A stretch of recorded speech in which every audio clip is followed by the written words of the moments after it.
Why? Why being everything to everyone will mean you're no good to anyone? Just think about that for a second. This subject is meaty, right? And I mean this. I'm going to take my jacket off for this one. This is it. If, like me, you love helping people, and I do, believe me, I really, really do love helping people. Helping others is something that I just fundamentally just feels right.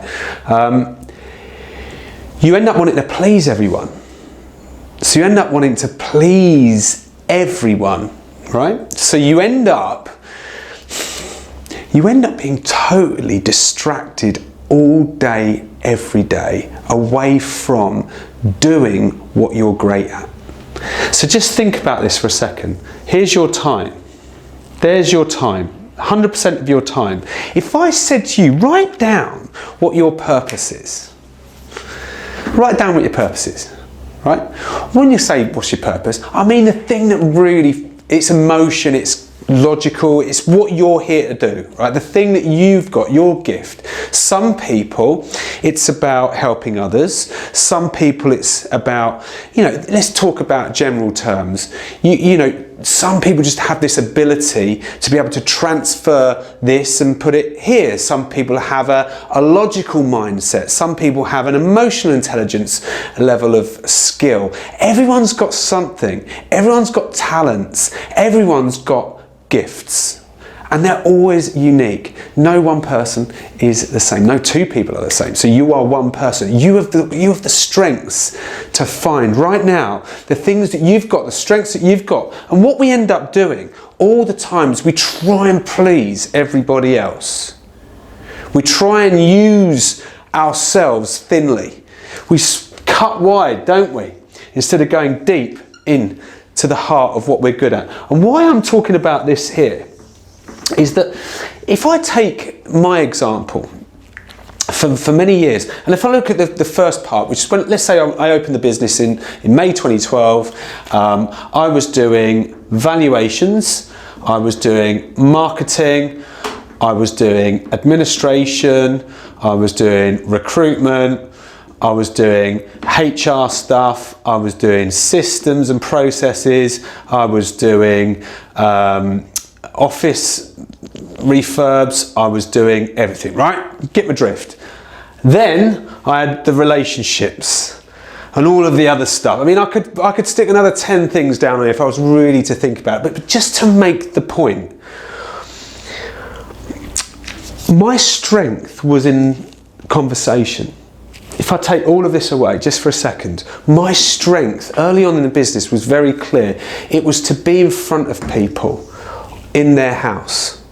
So as an estate agent, which I started the business in, having been in the industry for 15 years prior, I had to go with what I knew, but this was where I was strongest. But I was spending, if I look at this wheel here, let's say that's 100% of my time, I was probably spending 25% of my time doing what I was great at the start of the business. So I was spending 75% of my time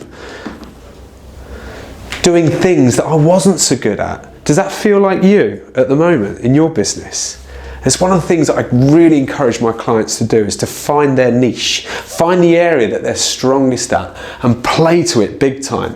Because all I've done is I've taken my strengths in the conversation, asking the questions in the field and really being able to help people with their needs, give them solutions. I'm not doing anything different. I just do it with business people now.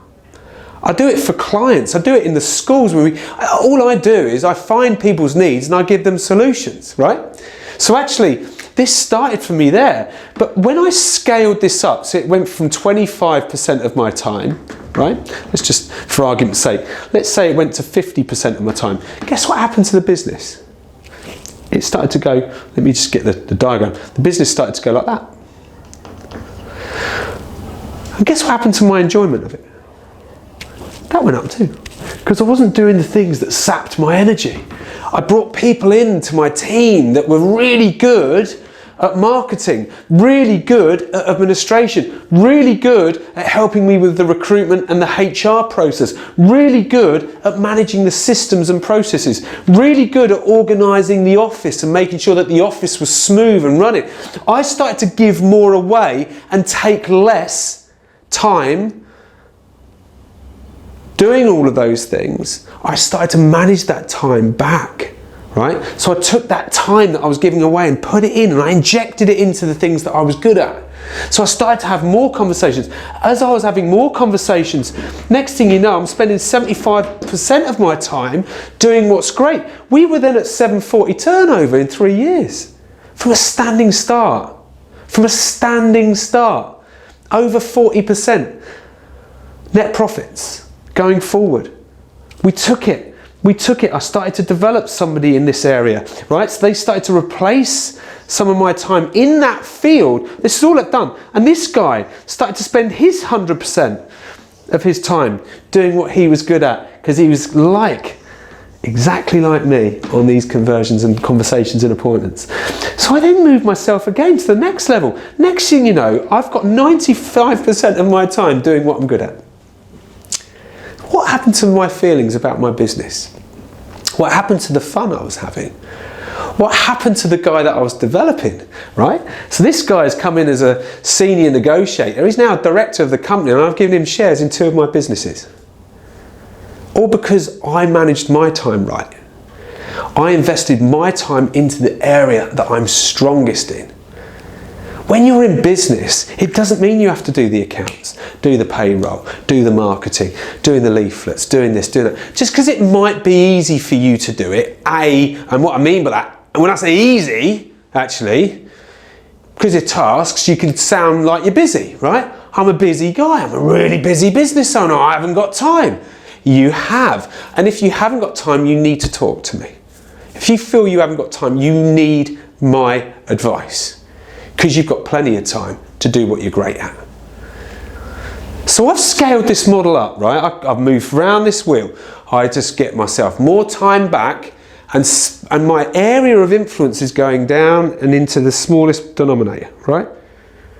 So I now work with leaders of small, medium-sized businesses, partner with directors who are running the organisations that we have. So if you look, actually, people say to me, "God, you must be run off your feet, you must be so busy." I kind of am, but I'm kind of not. I probably make myself more busy than I really am. Probably getting away a little bit here and there. But actually, if you looked at my diary and you went through my PA Heidi, there's time. There's time. I turn my phone off at 6, half 6 of an evening. There's time. But what I've done is I've found my niche, found my strength, found my time, invested it in there, and my return of investment has been incredible. And all I'm saying to you is, do you know your niche? Do you know what your strengths are? Do you know where you need to be playing in your team, right? Do you know where your position is? When you find that position, how much of your time is being spent in that area? How much time are you in the area that you influence greater than anything else? I'm telling you now, don't carry on doing the same things, you're just going to get the same results. If you don't change, it won't change. Write this down. Get your time, get the circle. Put your strength area. Very clear, the bit that you love, not the bit that you're trying to enjoy. You know, I've worked with business owners that need to be out in the field. Because actually, that's where their gifts and strengths are. That's all right, that's fine. Not everybody wants to work on strategy. You know, that's it. It's fine. Find your place and you'll find your success. Good luck on that straight line. Take care. Have a good time.